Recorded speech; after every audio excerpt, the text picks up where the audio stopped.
कि किस किस तरह के तिलक आप बता सकते हैं कि जो मुख्य रूप से हमारे यहाँ पर पाए जाते हैं? दो चीज़ें हैं हमारे यहाँ, एक तो सौंदर्य, श्रृंगार।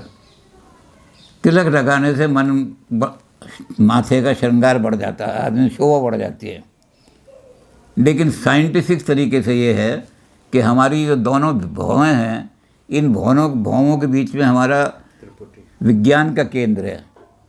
विज्ञान केंद्र है जिसको तीसरा नेत्र कहते हैं। वो दोनों भौहों के बीच में विज्ञान क्षेत्र जो है, उसको संतुष्ट करने के लिए, उसको शांति में रखने के लिए हम ये तिलक लगा देते हैं। वो शांत रहता है इससे। वो अगर वो अशांत हो जाएगा तो हम उल्टी सीधी, यानी विज्ञान तो हमें आ गया लेकिन उसका मिसयूज़ करने लगेंगे।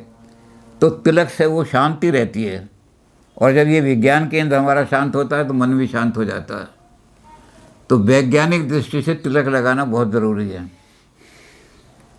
अब संप्रदायों ने अपने हिसाब से अलग अलग तिलक बनाए। तिलक तो ज़रूरी है, तिलक लगाओ, लेकिन कौन कौन से तिलक लगाओ? भगवान शंकर के जितने मानने वाले आदमी हैं वो त्रिपुंड लगाते हैं, यानी 3 उंगलियां लेकर के और इस तरह यहाँ से लगा देते हैं। जिसके त्रिपुंड लगा हो, ये भगवान का त्रिशूल, 3 तरह का शूल है आदमी का, है जी। शूल माने पीड़ा, दुख। तो 3 तरह के शूल हैं, दैहिक, दैविक, भौतिक, 3 तरह के शूल हैं। इन 3 तरह के शूलों को नाश करने वाला भगवान शंकर का काम है। भगवान शंकर ने एक ही तीर में त्रिपुरासुर का नाश कर दिया था, 3 पुरुष थे जिसके। तो त्रिशूल को, त्रिशूल को नाश करने के लिए उन्होंने क्या किया कि 3 अपना त्रिपुंड जो है, भगवान शंकर ने कहा कि इसको तुम धारण करो, तो तुम मेरे त्रिपुंड को धारण करोगे तो मैं तीनों शूल तुम्हारे हर लूँगा। तो शैव संप्रदाय ने वो ले लिया शंकर भगवान का। वैष्णवों ने क्या काम किया? वैष्णवों ने क्या किया कि इधर से एक सफ़ेद धारी बनाओ, इधर से एक सफ़ेद धारी बनाओ, सतोगुण हो गया, है जी।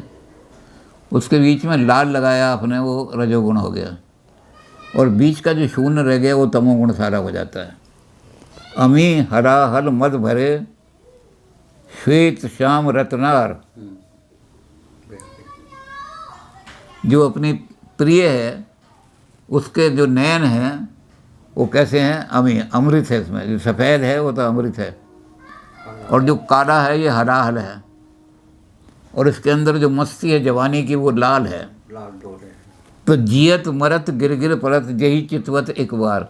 वो जिसको एक बार देख ले तो जब स्वात्विक दृष्टि से देखती है तो मरा हुआ भी जो उसका प्रेमी है वो भी जिंदा उसके अंदर आ, और जब वो काली दृष्टि से देखती है ज़रा तो उसे लगता है जूते पड़ेंगे, तो वो मर जाता है सारा का सारा। और जब शतनार तो गिर गिर पड़ा, नशा, इसकी जवानी का मस्ती तो मस्त होकर गिर जाता। तो यही हालत जो इन्होंने कहा कि त्रिपुंड, जो हमारा त्रिपुंड शिव जी वाला धारण नहीं करेंगे, हम यहाँ सतोगुण, रजोगुण और तीनों गुणों को धारण करेंगे, और इन तीनों गुणों को मिलाने के हम नासिका पर ले आएंगे। ये नासिका जो है हमारी सबसे बड़ी, यानी हिंदी में भी नासिका का यही मतलब है, और सौंदर्य क्षेत्र में भी। पुराने ज़माने में ये होता था कि औरत जो है वध करने योग्य नहीं है, औरत को वध नहीं किया जा सकता, ब्राह्मण का वध नहीं किया जा सकता। ब्राह्मण अगर कुछ भी पाप करके आए तो वध करने योग्य नहीं है। तो क्या करें? भरी सभा में ब्राह्मण का अपमान करके उसको निकाल दो, मृत्यु से भी बड़ा दंड है उसको। ब्राह्मण ये कहेगा जब मेरी गर्दन काट लो जी, लेकिन मुझे अपमानित ना करो भरी सभा में। लेकिन हम कहेंगे कि नहीं, ब्राह्मण अबद्ध है, ब्राह्मण का वध नहीं किया जा सकता। इसलिए तुम्हारी मृत्यु कैसे होगी? तो कैसे ऐसे होगा कि एक सभा बुलाओ और उस सभा में ब्राह्मण का खूब अपमान करो, और अपमान करके सभा से निकाल दो। वो ब्राह्मण जाते ही हार्ट अटैक हो जाएगा, मर जाएगा, सुसाइड कर देगा। तो ये कहलाती है नाक। अब मेरी नाक गई सो गई, अब अपनी नाक बचा ले तू। रावण को कह रही है उसकी बहन कि मेरी नाक तो कट गई, लेकिन तेरी बहन की नाक कट गई तो इसे तेरी नाक कटी है। तो तूने अपनी नाक बचानी है तो बचा ले, नहीं तो सारा जब जग में ऊंची नाक नहीं तो नकटा बनकर जीना नहीं चाहिए आदमी को, नकटा बन के। तो वो नाक पर ले आते हैं कि ये हमारी कीर्ति का चिन्ह है। जो तीनों हमारे जो रजोगुण समूह संसार के अंदर वही कीर्ति पैदा करने वाले, जो तीनों गुणों का संतुलन, प्रकृति का संतुलन इनमें हो जाता है।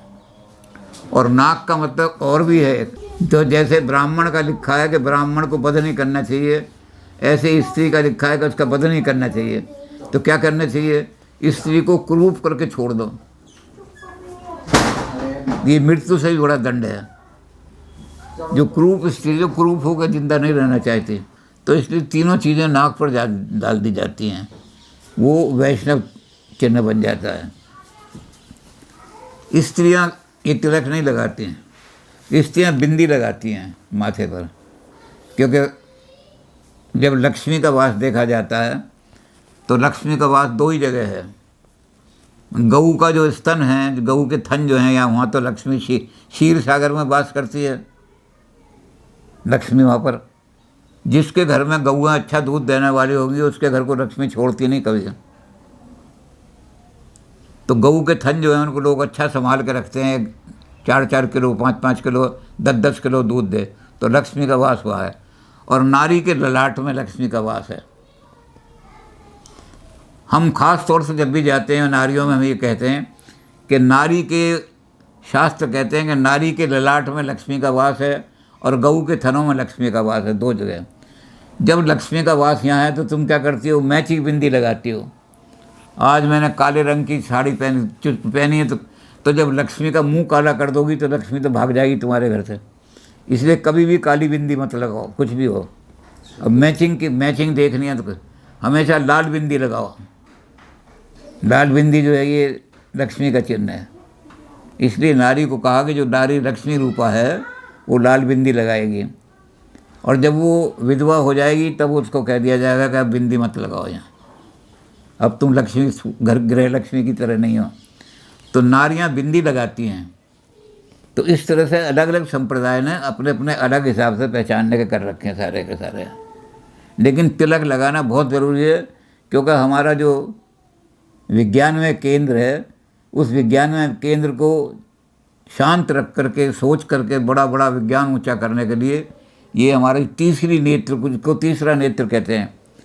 और जिनका तीसरा नेत्र खुल गया, शिव जी का तीसरा नेत्र खुल गया था, काम भस्म हो गया, वो संसार को जीत सकते हैं। काम जो जिसने काम को भस्म कर दिया तो वो तो विद्वान बनेगा, सारा ऊंचा बनेगा। तो इसलिए तिलक लगाना बहुत ज़रूरी है।